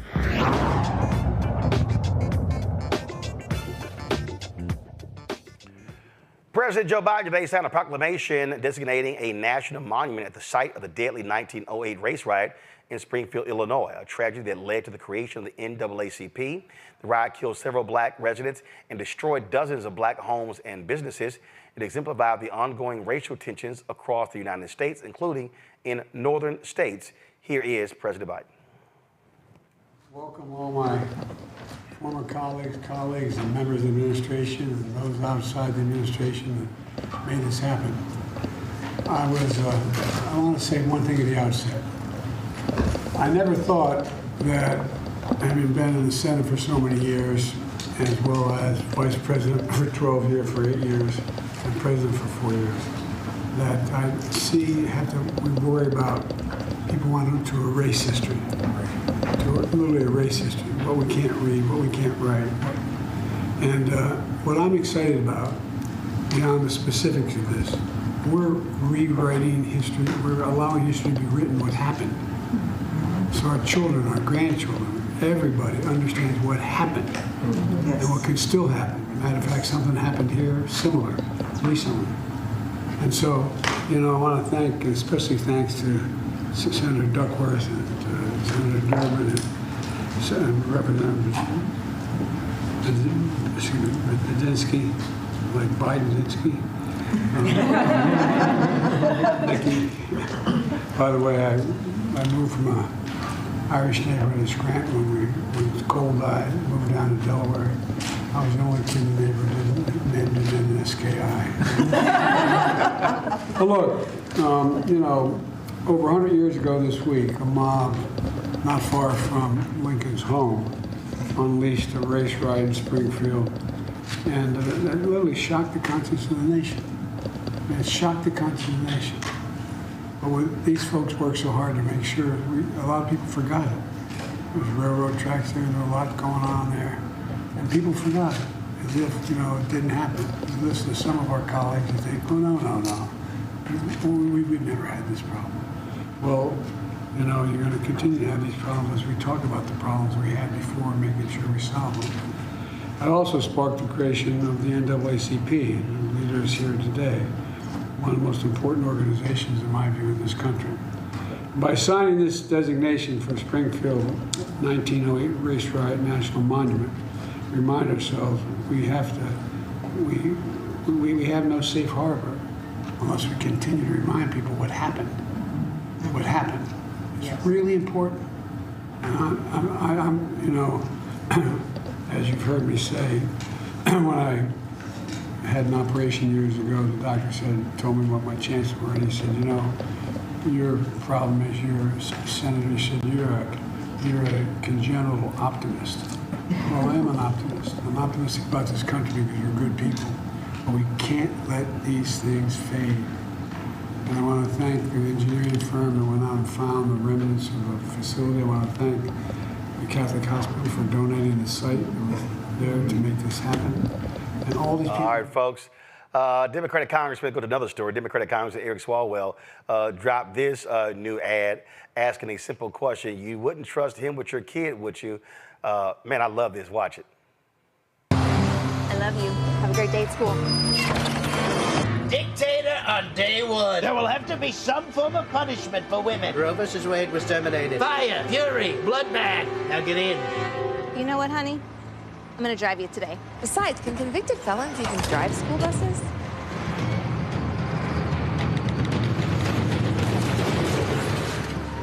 If you wouldn't trust him with your kid, why would you trust him with your country? That was pretty good. The folks at the Lincoln Project, they also dropped this video here. Check this out, y'all. Trump is a convicted felon, and if elected, he says, you're not going to be a dictator, are you? I said, no, other than day one. He is a danger to this country. I did something that nobody thought was possible. He will abolish your rights. I got rid of Roe v. Wade. He is a danger to our democracy. I need 11,000 votes. Give me a break. There's nothing wrong with saying that you've recalculated. He is a danger to national security. I'm going to bomb the shit out of him. He is a danger to our safety. We are watching Capitol get defaced over a lie. We will never give up. We will never concede. I am your retribution. This is not like last time. A vote for Donald Trump may mean the last election that you ever get to vote in. In 4 years, you don't have to vote again. We'll have it fixed so good you're not going to have to vote. The danger is real. In a historic decision, the Supreme Court ruled that presidents have immunity from prosecution. They've just given him a license for dictatorship. All right, Kelly, what you think about those two ads? I think they're effective. I hope that they get through to the American people. And I don't see anything that was untrue about them. So I have no comment on its, on its truthfulness, on anything of that nature. I want to see more of this, but specifically, I want to see more of it from the left.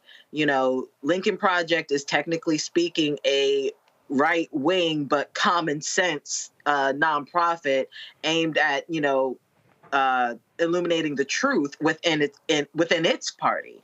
I need an equivalent of that for the Democrats, right? We're kind of sort of getting there when it comes to Kamala's pick for vice president being Governor Walz. He was the person who started people talking about how weird they are. He was one of the first people, if not the first person, to say, Trump is just weird. The Republicans are just weird. Right. We need to get underneath that and have messaging carrying that out, not just, name calling wise, but providing substantive evidence in our advertising as to why they're weird, as to why they're creepy, as to why they are not fit to be in civic engagement with us because they're not civil, right? So, again, my thoughts on the ads, they're great, but we need something on the left saying virtually the same thing. Well, Kelly, the first ad was from Eric Swalwell, who's a Democratic congressman. Oh, well, yeah. So that was from the left. Correct. So that was from the left. I'm talking about Lincoln Project. No, I got you. But you have people like Don Winslow.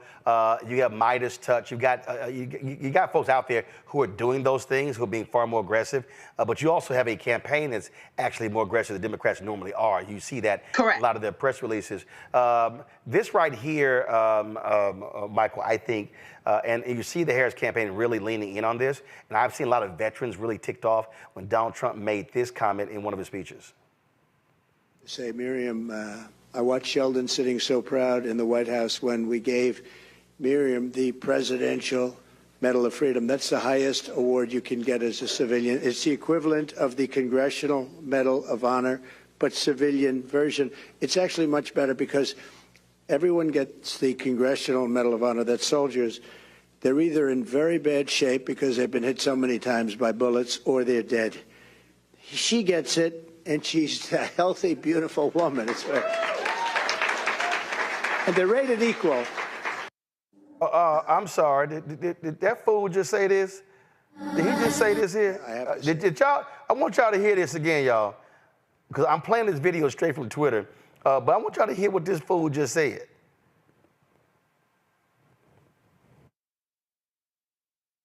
First of all, I know I'm not playing it yet, y'all. There are three medals. There are three medals, y'all. There's the Presidential Medal of Freedom. There's the medal for military veterans, people who have done extraordinary acts of bravery. Then there's the Congressional Gold Medal. This fool literally insulted the military. I want y'all to hear it again. Listen. I have to say, Miriam, I watched Sheldon sitting so proud in the White House when we gave Miriam the Presidential Medal of Freedom. That's the highest award you can get as a civilian. It's the equivalent of the Congressional Medal of Honor, but civilian version. It's actually much better because everyone gets the Congressional Medal of Honor. That's soldiers. They're either in very bad shape because they've been hit so many times by bullets, or they're dead. She gets it, and she's a healthy, beautiful woman. It's right. And they're rated equal. So, Michael, wow, they're rated equal. I dare say the Medal of Honor is higher than it. Go ahead. You know, Donald Trump is the gift that keeps on giving. His stupidity is the gift that keeps on giving. All you got to do is press play and just let him go. You look at that debacle of a press conference he had yesterday at Bedminster, talking about the high price of groceries. It costs $300,000 to have a membership at Bedminster, and he's talking about Cheerios and bacon and things like this. You look at this right here. He continues to insult veterans. So Donald, the best asset next to Kamala Harris that Democrats have is Donald Trump. It's he's the gift that keeps on giving. Just press play. Just let the fool talk. And then you'll see, do we want to give the nuclear codes to that fool? This is the guy, because he's a convicted felon in New York, he can't own a .22 caliber handgun. You want to put him in charge of the military? This is the guy who wanted to shoot George Floyd protesters. He's mentally deranged. Okay? So, hey, let him keep talking.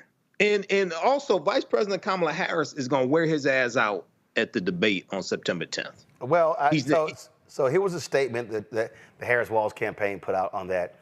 Donald Trump knows nothing about service to anyone or anything but himself. For him to insult Medal of Honor recipients, just as he has previously attacked Gold Star families, mocked prisoners of war, and referred to those who lost their lives in service to our country as suckers and losers, should remind all Americans that we owe it to our service members, our country, and our future to make sure Donald Trump is never our nation's commander-in-chief again. You know what I really hope? You know what I really hope, Matt? I wish his chief of staff, John Kelly, retired four-star general, would actually, in September or October, hold a news conference or give a speech condemning this idiot. So this suckers and losers comment, Kelly confirmed that, but that was I think it was for a book. He confirmed those comments. Kelly needs, for the good of the country, he needs to come out and publicly share what Trump has said, how he's praised Hitler and his generals, how loyal they were. He needs to talk about what he said when he refused to go to that cemetery when they were in Europe. To me, I don't care if you work for the guy and you know that he should never be in this position, like 40 or 44 officials in his cabinet. I mean, to praise a woman who gave your campaign $100 million because, she's standing there and she's all healthy and it was just lovely compared to these soldiers who are all shot up or dead. Well, who the hell says that?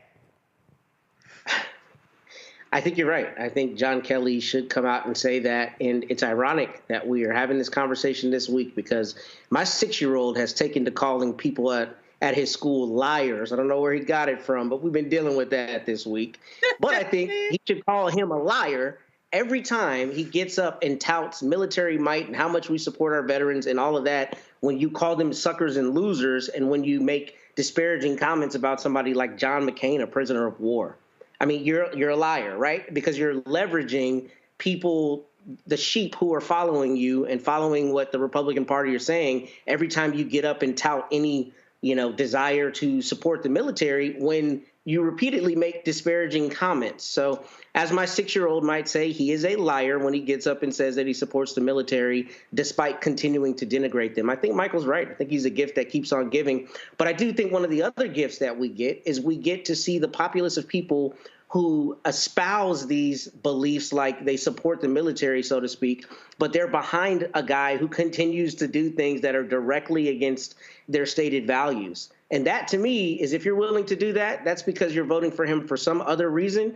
It may be his white supremacist views. It may be his, extraordinary elitism, some other reason that is nefarious. But it's not because he really believes your values, because he keeps talking against them. So as my son would say, he's a liar. Look, I mean, it is what it is. If it walks like a duck, talks like a duck, quacks like a duck, it's a duck. And, well, then again, of course, for them, it's called alternative facts. So that's how they roll. All right, let me go to a quick break. I'll be right back. Roland Martin Unfiltered on the Black Star Network.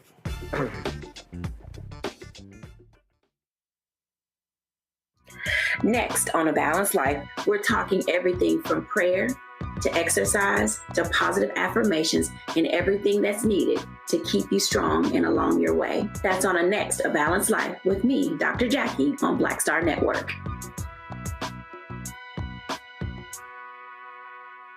Hello, I'm Jamia Pugh. I am from Coatesville, Pennsylvania, just an hour right outside of Philadelphia. My name is Jasmine Pugh. I'm also from Coatesville, Pennsylvania. You are watching Roland Martin Unfiltered. Stay right here.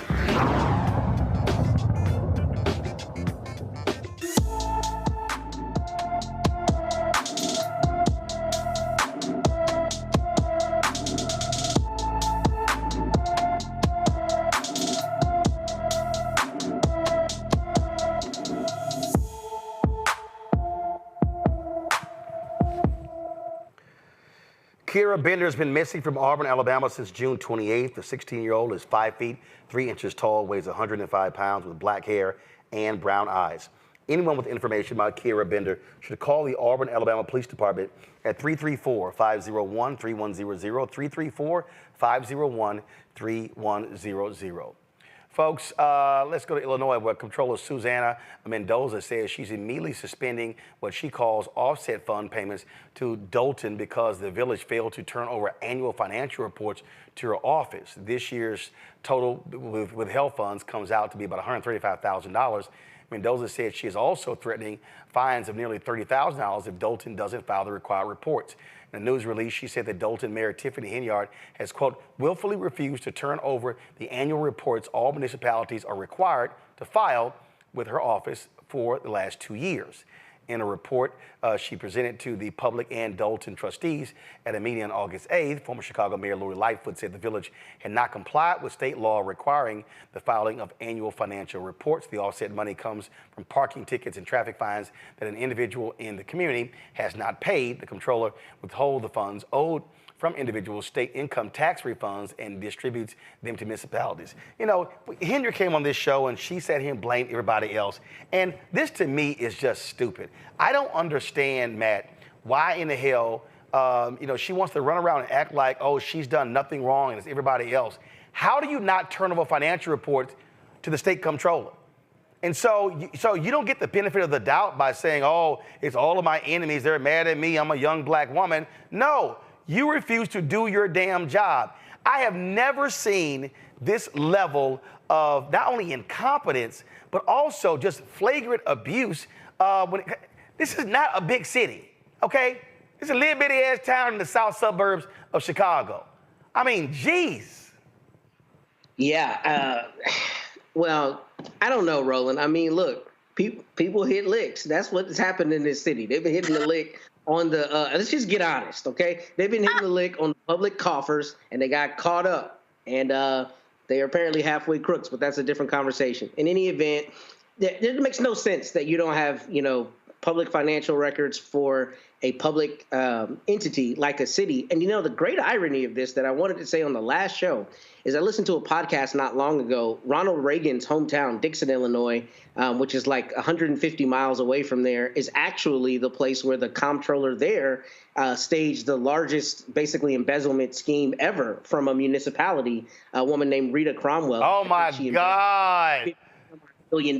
Yo, she was straight ass thieving, and she was for equestrian. For 30 years, and Terry Bradshaw was like, yo, I need to get with your horses. You got all this money. How you got this money? And that's because she was hitting a lick on the public coffers, my brother. So I think what might have happened here is somebody lining them pockets, and that's why they don't have any financial records. And I don't know why she would come on your show or any other show, because right now I don't have the evidence, don't get me wrong, but a lot of times where there is smoke, there is a fire. And I anticipate she will be, unfortunately, heading to prison, as will anybody else who helped with this embezzlement. And I say that tongue in cheek, but the sad reality is that's likely what you're looking at, because for that to be as small a municipality as it is, there is absolutely no way you can substantiate not only not having financial records, but if I remember correctly, they didn't even have an accountant for some period of time, if that's right. So if that's the case, you don't even have a financial officer who's overlooking the coffers of the city. That's a huge problem. And this is public money. So the public trust has been violated, both literally and figuratively. And I don't know how it'll be, repaired there. But I think some people there need to get criminal defense lawyers if they don't already. I think she had one that came to a meeting recently. It's just, to me, it's just stupid. It's just stupid, Kelly. I mean, at the end, all of this drama, all of this.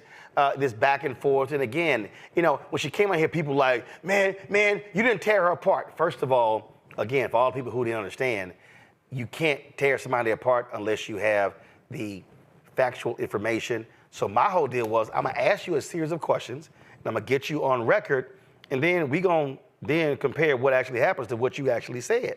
And the thing here is, this is not that difficult. We talking about a little bitty ass town. We're not talking about the city of Chicago. We're talking about Dolton, Illinois, okay? I don't understand, and I'm not dissing Dolton, but it's not large. And so I don't understand how you can be the mayor, you're not getting along with the damn trustees, so you don't want to deal with them. You're ordering, and then you order employees what they can and can't not do. That's not how people lead. So she could be sitting here mad with all these news stories. Sorry, you created this drama, Mayor Henyard. I mean, and we've seen this several times across jurisdictions, people who, just got too much dip on their chip and get caught up. What Matt said, I was like, I thought there was no such thing as halfway crooks, but I digress. Maybe she's halfway, maybe she's all the way. I don't know. What I know is that she got caught, and you cannot use your skin color or your gender to get out of something that you actually did. You can't use either of those things to get out of anything, period. But for sure, accountability needs to be held here, and that's apparently what's happening. So, it appears that she's digging herself, her own grave, and, like the young people say now, let her cook. Well, I mean, here's a perfect example, okay? Look at this headline. Henyard to Dolton cops during police power struggle. Stop playing these silly games. So she literally again, this is how just nonsensical it is. She literally tells the officers, keep following the orders of her hand-picked police chief. Even though homeboy's on leave after being indicted for federal bankruptcy fraud charge. If I'm a cop, I'm not listening to somebody who got indicted. Yeah, Roland, this is like corruption on top of stupidity, on top of corruption, on top of greed. You just sit back. It's like they couldn't, if somebody was going to sit down and write a movie about this, nobody would believe the movie. I mean, this is just too far-fetched. So, I saw the interview you did with the trustee. I think we had her on. You had her on last Friday when we were on, and I know this is a little bitty town, as you call it, but I also have to wonder. I know former Mayor Lori Lightfoot did an audit and found all these millions of dollars that they were in the red. I think $3.5 million, something like that, almost $4 million that they're in the red, things like this. And I have to ask, okay, there had to be some other people that knew what was going on. You know, there had to be, and I'm not trying to let the mayor off the hook, but I'm like, wait a second, hold on. You know, you're not getting the proper financial statements. All of this, you don't have an accountant, things like that. You know, I mean.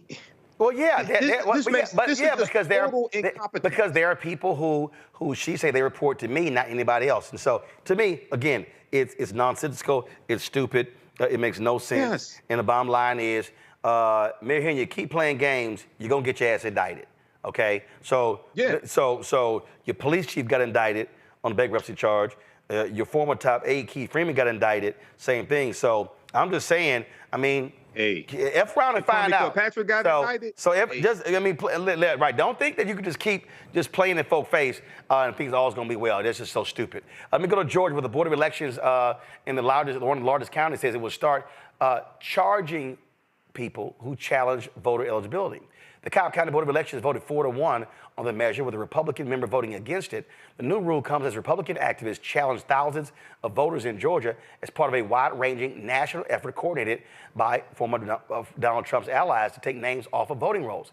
Most of the people they target have moved away from their old addresses, and the activists argue that letting those names stay on the rolls invites fraud. But Democrats and liberal voting rights activists say Republicans are challenging voters either to remove Democrats or to sow doubt about the accuracy of all elections in advance of the 2024 presidential election. That's good what Cobb County is doing, Kelly. They should be charging these fools, because we saw in the last election, a handful of people were responsible for challenging upwards of 70, 80,000 folks' registrations. It's nonsense, but Republicans have created this madness because they want to scale down the number of people who are voting. For sure. And we've talked about this on your program before, but Republicans' playbook is all about disenfranchising the voter because they don't have the legitimate votes to get what they want. So they have to lie, cheat, steal, whatever else devils do in order to get what they need done, because it is so antithetical to what American people need, because they're not for the American people. So for things like this to happen, like, you know, getting charged like this, like it needs to happen because they need to be held accountable for their actions, similar to the previous segment that we just had. Be held accountable for your actions and let justice, actual justice, prevail in these situations. Absolutely. And Matt, what we're seeing is they're trying to set this thing up. But they also said it. They wanted to put people on election boards, use their power by controlling legislatures to change the rules, to take over boards, and they specifically want to target places like Fulton County. But I love what happened there in Cobb. It's like, hey, y'all gonna keep doing all this sort of drama. Y'all gonna have to pay for this stuff. And it's amazing when you start charging folk, they start looking at their pocketbook like, yeah, I don't think we can just challenge. Because the law, they can literally challenge anybody. They can just challenge anybody without any standing whatsoever. So I say hit them in their pocketbook. You know, to your point, the city of Corpus Christi is embroiled in a fight right now over the library board here in this town, where it's been overrun by maggots and they're, you know, attacking everything related to the library. So your point is well taken, because I see these asinine headlines in the newspaper all the time about the library board. So they are trying a takeover. I will say with this, I want to reserve judgment on the propriety of this to the extent that I don't know the standing, kind of like you mentioned. I mean, I like the idea of them putting in some measure to disallow people from attacking registrations without any basis to do so. But it does kind of concern me, because if there's a bona fide, challenge to somebody's registration from the left, let's say they wanted to challenge somebody's registration, I don't know the circumstances you would need to show to even get to a preponderance of evidence to show you have a reason to believe it's not a good registration. So not knowing more, I want to reserve judgment on how good this is. I like the idea of addressing it. I don't know if charging is the right way to do so, because I could see the circumstance where it hampers people who are legitimate in their attacking it. But maybe there's something built into their bill where it's the number of registrations you attack or something else that allows it to be done kind of in a nuanced way. Michael, real quick. Yeah, Roland, this goes back to the one of the agendas of the Heritage Foundation. Not only did they craft Project 2025, but you go back to 1980, Paul Wayrick, who's a co-founder of the Heritage Foundation, he was on video saying it's in their best interest for less people to vote because they're going to turn out their voters. Republicans are going to turn out their voters. So this is one of their tactics: challenge people's ability to vote, get people removed from the voting rolls. And then Republicans will turn out their voters. So they should be charged for this, and we have to continue to fight voter suppression efforts like this. All right, then. Folks, the family of a black Ohio man killed by a sheriff's deputy will receive $7 million to settle a federal civil rights lawsuit over the December 2020 shooting. Casey Goodson Jr. was shot multiple times as he tried to enter his grandmother's Columbus home. Jason Mead's trial, tried on murder and reckless homicide charges, ended in a mistrial in February when the jury couldn't agree on a verdict. Prosecutors will try the officer again in October, but they have dropped one of the 2 murder counts he faced. Mead testified that Goodson waved a gun at him as the 2 drove past each other. So he pursued Goodson because he said he feared for his life and the lives of others. He said he eventually shot Goodson because he turned towards him with a gun. All right, folks, that is it for us. Let me thank Matt, Kelly, Michael for joining us as well on this show. Thank you so very much. Hey, folks, do not forget, beginning Monday, we will be live in Chicago every single night, 6 hours of live coverage from the Democratic National Convention. That's right, we're gonna be there. Our team is driving up tomorrow with all our gear. We'll fly up on Sunday, set up, and we go live. And so we're gonna be covering everything there as well. So looking forward to that. And so again, every single night we're live there in Chicago. So we want you to join us. Listen, y'all don't need to waste y'all time with them other networks.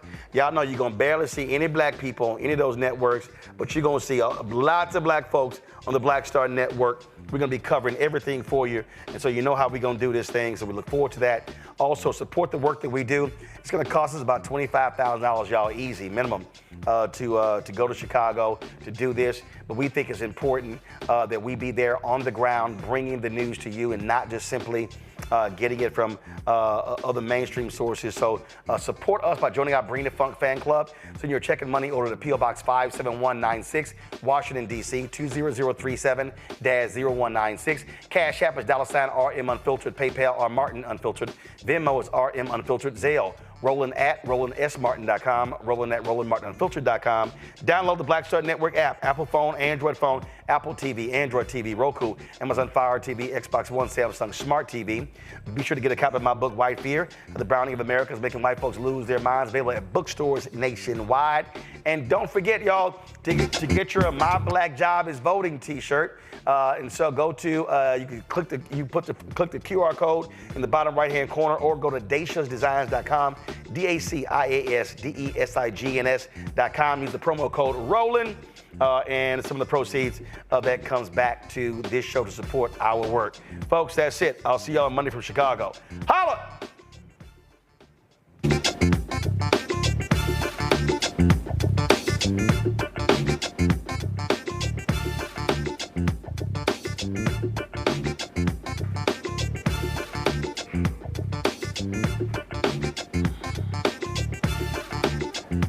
Yes, I had.